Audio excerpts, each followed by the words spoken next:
चाहे आप इन वीडियो को दोस्तों और परिवार के साथ साझा करेंगे। सबसे महत्वपूर्ण बात यह है कि यह अध्ययन आपको बुद्धिमानी से चलने में मदद करे। एक बार फिर धन्यवाद।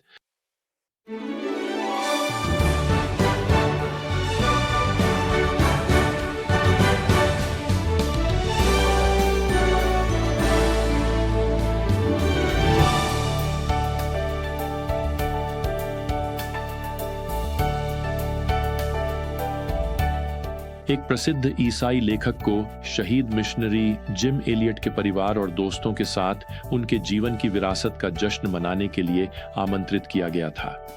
जैसा कि आप जानते होंगे, जिम और उनकी पत्नी एलिजाबेथ दोनों ने मसीह के प्रति विश्वास योग्यता की एक विरासत छोड़ी है। आज भी बहुत से लोग जिम एलियट की शहादत के बारे में सुनते हैं, जो इक्वाडोर के अमेजन जंगल में वहां के स्थानीय आदिवासियों के हाथों हुई थी। जिम और उनके 4 मिशनरी साथियों को 1956 में भाले से मार दिया गया था। खैर, इस लेखक को जिम एलियट के बड़े भाई बर्ट से मिलकर हैरानी हुई और यह जानकर भी कि वे और उनकी पत्नी कोलीन कई वर्षों तक उत्तरी पेरू के अमेजन जंगल क्षेत्र में मिशनरी के रूप में सेवा कर चुके थे। असल में जिम एलियट के मिशन क्षेत्र में जाने से कई साल पहले ही उनके बड़े भाई प्रभु की सेवा कर रहे थे। बहुत कम लोग बर्ट और कोलिन एलियट के बारे में जानते हैं। बहुत कम लोग जानते हैं कि उन्होंने एंडीज पर्वतों में पैदल यात्रा की, गांवों के बीच हजारों मील गाड़ी चलाई, सैकड़ों पेरुवियनों को सुसमाचार सुनाया और 60 वर्षों की सेवा के दौरान, जरा सोचिए, उन्होंने 147 चर्च स्थापित किए। अब इस लेखक को बर्ट ने अपने भाई जिम का वर्णन करते हुए कहा कि वह एक महान उल्का की तरह थे, जो आकाश में एक क्षण के लिए तेज रोशनी के साथ चमकता है।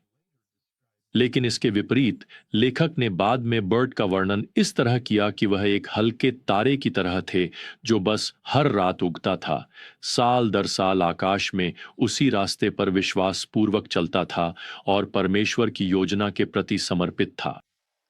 अब सच कहूं तो इन दोनों पुरुषों और उनकी पत्नियों ने हमें एक अद्भुत विरासत सौंपी है। मैं आपको बताना चाहता हूं, प्रियजनों, आपको एक शहीद की तरह मरने या किसी दूरस्थ मिशन क्षेत्र में सेवा करने की आवश्यकता नहीं है ताकि आप एक धार्मिक विरासत छोड़ सकें। आप यह सब अपने ही शहर, अपने पड़ोस में एक एक दिन करके कर सकते हैं।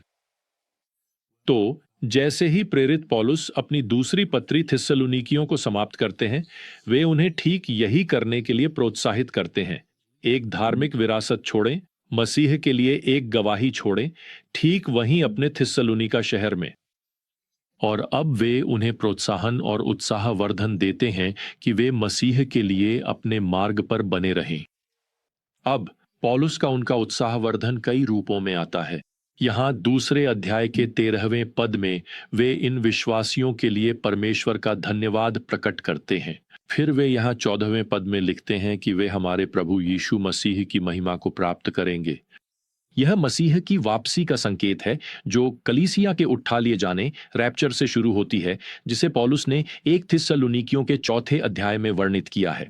अब यहाँ 15वें पद में पौलुस उन्हें और आपको व मुझे भी याद दिलाते हैं कि यदि आप कलीसिया के उठा लिए जाने, रैप्चर की प्रतीक्षा करते हुए कोई विरासत छोड़ना चाहते हैं, जो किसी भी क्षण हो सकता है, तो आपको यही करना चाहिए।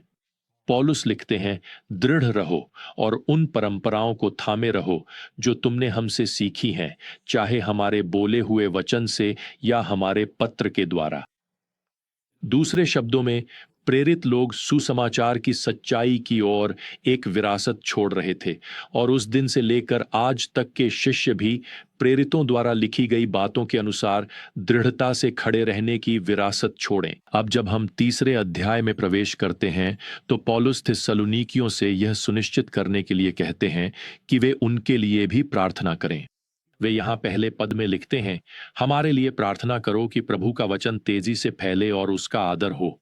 आपको ऐसा आभास होता है ना, कि पौलुस ज्यादा देर तक बैठना पसंद नहीं करते, इसलिए वे चाहते हैं कि वे प्रार्थना करें कि सेवा कार्य तेजी से आगे बढ़े। मुझे इस तरह की सोच और प्रार्थना बहुत पसंद है। ये मेरी पसंदीदा आयतों में से एक है। हालांकि शायद मैं इसे गाड़ी चलाते समय गलत तरीके से लागू करता हूँ। मुझे पूरा यकीन है कि पौलुस का मेरे पिकअप ट्रक चलाने के तरीके से कोई लेना देना नहीं है, लेकिन वे एक तरह से जल्दी में थे, इस जल्दी में कि संसार सुसमाचार को सुन सके।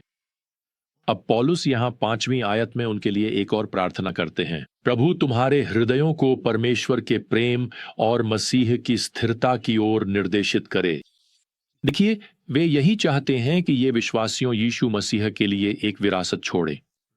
अब इसके साथ ही पौलुस प्रोत्साहन से आगे बढ़कर 6ठी आयत में उपदेश की ओर आते हैं और वे थिस्सलुनीकियों की कलीसिया में एक और समस्या को संबोधित करते हैं और यहाँ वे इसे काफी स्पष्ट रूप से रखते हैं। अब हम तुम्हें आज्ञा देते हैं भाइयों कि तुम हर उस भाई से दूर रहो जो आलस्य में चलता है और उस परंपरा के अनुसार नहीं चलता जो तुमने हमसे प्राप्त की थी। अब अपनी पहली पत्री में पौलुस ने इन विश्वासियों को यह आग्रह किया था कि वे अपने काम से काम रखें, अपने ही हाथों से काम करें। यह 1 थिस्सलुनीकियों अध्याय 4 और आयत 11 में है। खैर, स्पष्ट है कि कलीसिया में कुछ लोग उसकी बातों को नजरअंदाज कर रहे थे, इसलिए अब पौलुस फिर से लिखता है और इस बार वह यहाँ इन मसीहियों के बीच सहन की जा रही आलस्यता को सुधारने के मामले में कहीं अधिक कठोर है। अब 6ठी आयत में पौलुस उनसे कहता है, हर उस भाई से दूर रहो जो आलस्य में चलता है। स्पष्ट है कि इन विश्वासियों में से कुछ काम करने से इनकार कर रहे थे। वे मूल रूप से अन्य मसीहियों के दान पर ही जीवन यापन कर रहे थे। ये सही नहीं था। ये बिल्कुल भी सही नहीं था। असल में यह एक गंभीर मामला था। पौलुस अब उन्हें अपने ही उदाहरण की याद दिलाता है और वह यहाँ कुछ लोगों की आलस्यता की तुलना अपने व्यवहार से करता है, जैसा कि वह 7वीं और 8वीं आयत में लिखता है। क्योंकि तुम स्वयं जानते हो कि तुम्हें हमें किस प्रकार अनुकरण करना चाहिए, क्योंकि जब हम तुम्हारे साथ थे तब हम आलसी नहीं थे, न ही हमने किसी का रोटी बिना दाम दिए खाई, बल्कि परिश्रम और मेहनत से हम दिन रात काम करते रहे ताकि हम तुम में से किसी पर बोझ न बने। तो प्रियजनों, मैं आपको बताना चाहता हूं कि यही हर मसीही के लिए सही उदाहरण है, लेकिन यह पौलुस के मामले में और भी प्रभावशाली है, क्योंकि एक प्रेरित होने के नाते उसके पास पूरी तरह से अधिकार था कि कलीसिया उसकी सहायता करे, उसकी सेवा करे, लेकिन वह यही विरासत उन्हें नहीं देना चाहता था। देखिए, उसने उस अधिकार को, प्रेरित होने के अधिकार को त्याग दिया और अपने खाने पीने और रहने का प्रबंध खुद करने के लिए काम किया। अब अगर कहीं वे लोग बात को समझ ना पाए हों, तो पौलुस अब यहाँ पद 10 में इसे जितना स्पष्ट और दृढ़ता से कह सकते हैं, कहते हैं, यदि कोई काम करने को तैयार नहीं है तो उसे खाने भी न दो। तो अगर कोई व्यक्ति शारीरिक रूप से काम करने में सक्षम है, लेकिन फिर भी काम करने से इनकार करता है और वह खुद को और अपने परिवार को दूसरों के दान से पालता है, तो ऐसे व्यक्ति को उसकी आलस्य के लिए किसी भी तरह की मदद देकर इनाम नहीं देना चाहिए। खैर, यह स्पष्ट रूप से इस स्थानीय कलीसिया में एक बहुत बड़ी समस्या बन गई थी, यहाँ तक कि यह उनकी सेवा कार्य की निष्ठा की विरासत को भी ढकने लगी थी। वास्तव में पौलुस यहाँ पद 11 में लिखते हैं, क्योंकि हमें सुनने में आया है कि तुम में से कुछ लोग आलस्य में चलते हैं, काम में व्यस्त नहीं रहते, बल्कि दूसरों के मामलों में दखल देते हैं। यह थिस्सलुनीकियों की कलीसिया में इतनी बड़ी समस्या क्यों बन गई थी, हम वास्तव में नहीं जानते, लेकिन यह हमेशा से दुनिया में और कलीसिया में भी एक समस्या रही है। वास्तव में हम ऐसे समय में जी रहे हैं जब वह कार्य नैतिकता जिसे शास्त्र सिखाता है, काफी हद तक कम हो गई है। आज बहुत कम लोगों की यह प्रतिष्ठा है कि वे मेहनती हैं, और यहाँ तक कि कलीसिया में भी स्वयंसेवकों की संख्या उन लोगों की तुलना में बहुत कम है जो बस आकर बैठना और सेवा प्राप्त करना चाहते हैं। तो प्रियजनों, यह आपको एक अनूठा अवसर देता है कि आप अपनी कलीसिया और अपने संसार को दिखा सकें कि एक ईमानदार, मेहनती और विश्वासी व्यक्ति होना कैसा होता है। और आप केवल समय पर आकर और ईमानदारी से पूरा दिन काम करके एक अनूठी गवाही बन जाते हैं। आप जानते हैं, कुछ लोग काम से बचने के लिए बहुत मेहनत करते हैं। हो सकता है कि आपकी केबिन या दुकान में आपकी जगह ऐसे ही किसी व्यक्ति के पास हो, लेकिन किसी पर उंगली उठाना आपका काम नहीं है।